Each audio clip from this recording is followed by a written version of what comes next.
आज बात करेंगे मौजूदा सरकार के नैरेटिव की। कांग्रेस के टाइम में तो फिर भी मूर्ख बनाया जाता था, लेकिन आज के समय में ये जनता को मूर्ख समझ रहे हैं। कांग्रेस के समय में तो फिर भी अगर कुछ आप बोल दो तो रेजिग्नेशन होता था, जैसे पवन बंसल का हुआ था, जैसे शशि थरूर का हुआ था। लेकिन आज तो आप कुछ बोल ही नहीं सकते हो। ये जनता को ही मूर्ख समझते हैं। ब्रॉडकास्टिंग बिल आया, कुछ कोई दो ड्राफ्ट आ गए, किसी को कुछ दिए ही नहीं। इवन सांसद, जो विपक्षी दल के सांसद हैं, उनके हाथ में भी नहीं आया। इसी प्रकार इंडेक्सेशन आया बजट में, पहले विरोध हुआ, उसके बाद इन्होंने कह दिया कि जुलाई से पहले जिन्होंने प्रॉपर्टी ले ली उसको 2 ऑप्शन मिलेंगे। तो जो चीज़ इनको सिंप्लीफाई करना चाहिए थी वो इन्होंने और ज़्यादा कॉम्प्लेक्स बना दी। इन्होंने कृषि कानून पास किए, प्रोटेस्ट हुआ, 1 साल बाद इन्होंने वापस ले लिया। जब आपको वापस ही लेना था तो 1 साल पहले ही वापस ले लेते, मान लेते कि हमारे से प्रोटेस्ट जो है वो नहीं संभल रहा है। बाद में ये बोलना, विक्टिम कार्ड खेलना कि मेरी तपस्या में कमी रह गई थी, इसका क्या मतलब है?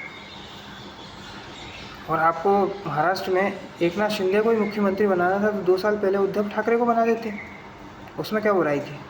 एक ही बात है। बिहार में आपने अपनी लीडरशिप को साइडलाइन करके किसी और को मुख्यमंत्री बना दिया। 2015 में भी हारे थे, 9 साल में आप अपनी लीडरशिप खड़ी कर सकते थे, लेकिन आप दूसरे के सहारे ही चल रहे हैं। क्योंकि वो लीडरशिप अगर बड़ी हो गई दिल्ली में, बिहार में, महाराष्ट्र में, तो कल को आपके पीछे हो सकती है, आपको ही ख़त्म कर देगी। इसलिए आप अपनी लीडरशिप को खड़ा करने नहीं देते हैं। अपने से दोयम दर्जे के जो नेता हैं वहाँ पे खड़े करते हो, या अपने बड़े लीडर्स जो हैं उनको साइडलाइन कर देते हो।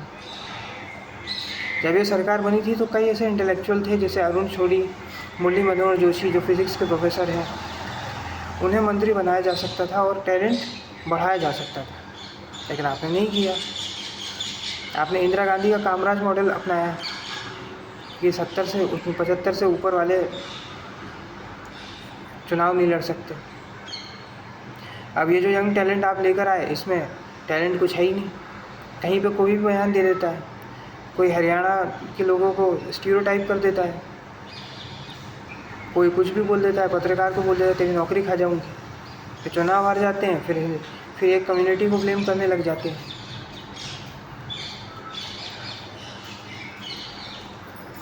क्योंकि आपको पता है कि एक वर्ग जो है 12 से 15% का जो वोट शेयर है वो तो आपका फिक्स ही है। चाहे कुछ भी आप करें या ना करें, वो आप ही को वोट डालता रहेगा। इसलिए आप फिर जनता को मूर्ख समझ कर कुछ का कुछ करते रहते और जस्टिफाई कर नहीं पाते हो। लैंड एक्विजिशन बिल आया, लोगों ने प्रोटेस्ट किया, आपने वापस ले लिया। संवाद आप स्थापित तो नहीं कर पाते, चाहे वो CAA हो, कृषि कानून हो, लैंड एक्विजिशन बिल हो, इंडेक्सेशन हो। और इसी प्रकार से अगर टैक्सेस बढ़ते रहे तो फिर मिडिल क्लास अभी सिर्फ घर बैठी है, आगे चल के ये भी हो सकता है कि फिर मिडिल क्लास हाथ खड़े कर दे और वो विपक्षी दलों को वोट डालने लग जाए, फिर आपको वोट मिलना ही बंद हो जाएंगे। और अभी 3 राज्यों में चुनाव भी हैं, उससे पहले 10 बाईपोल्स भी होने हैं यूपी में। वहाँ पे आपके लीडरशिप पे ही सवाल पूछने लग जाएंगे, क्योंकि सांसद तो वहीं से है, प्रधानमंत्री। इसलिए जनता को मूर्ख मानना बंद कर दीजिए। आप ही की बात है, आप भी ऐसे ही बोलते थे। जनता को मूर्ख समझना बंद कर दीजिए, जनता के लिए काम करिए, पॉलिसी मेकिंग बनाइए, अच्छा टैलेंट लेकर आइए जो अच्छे ब्रिजेस बना सकें, जो टूटे नहीं। नेहरू जी के टाइम का जो ब्रिजेस है वो आज तक नहीं टूटे। भाखड़ा नंगल जो डैम बनवाया था वो नहीं टूट पाया। जो अंग्रेज़ बना के गए थे संसद भवन, वो नहीं टूटा।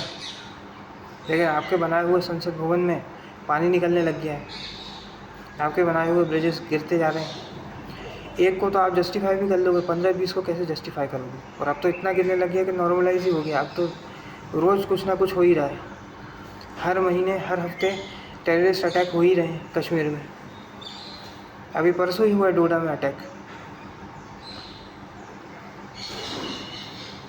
कहाँ गए वो प्रधान सेवक जो फ़ोटो खिंचवाते थे आर्मी के साथ वोट लेने के लिए देशभक्ति पे, अब वोट नहीं मिल रहे हैं क्या? अब उस पर कुछ नहीं बोला जा रहा है। 2 महीने में ही आप देखिए कितने टेररिस्ट अटैक हुए। देखिए इस पर कोई जस्टिफिकेशन नहीं है। ब्रिजेस गिर रहे हैं, कोई जस्टिफिकेशन नहीं है। लोग बेसमेंट में पानी भरने से मर रहे हैं, कोई जस्टिफिकेशन नहीं है। बस दूसरे को ब्लेम करो, कोई क्रेडिबिलिटी बची नहीं है, कोई इनिशिएटिव नहीं है। अगर दिल्ली में पावर क्राइसिस है तो आप ये कह सकते थे कि दोनों पार्टियां साथ में बैठ कर ये डिसाइड कर लें कि किसके पास कौन सी पावर होगी, स्टेट के पास कौन सी पावर होगी, सेंटर के पास कौन सी पावर होगी। ये संवाद से हल किया जा सकता था। और अगर मुख्यमंत्री नहीं है तो राज्यपाल बुलाकर ये डिस्कस कर सकता था कि मुख्यमंत्री कौन बनेंगे। 60 विधायक हैं आम आदमी पार्टी के, कोई ना कोई तो बन ही सकता था। लेकिन बिना मुख्यमंत्री के दिल्ली चल रही है और केंद्र को भी कोई फर्क नहीं पड़ता, उनको भी ब्लेम गेम खेलना है। और अगर नहीं हो रहा है तो आप दिल्ली की विधानसभा ही भंग कर दो ना, आपके पास तो पावर है। पहले भी 1954 में हटा दी गई थी दिल्ली विधानसभा, वैसे बंद कर दो। यूनियन टेरिटरी जैसे बाकी होती है पौंडीचेरी वैसे चलाओ। मुख्यमंत्री से क्लैश तो नहीं होगा। और दिल्ली की हालत जो है, कहीं पे पानी में झाग आ रहा है, कहीं पे कोयला आ रहा है, कहीं पानी नहीं मिल रहा है लोगों को टैंकर से, तो पानी मिल रहा है। नेशनल कैपिटल की अगर ये हालत है तो बाकी की जनता की क्या हालत होगी, बुंदेलखंड की क्या हालत होगी, मराठवाड़ा की पानी की क्या समस्या रहेगी। आप इसका अंदाज़ा सहज ही लगा सकते हैं।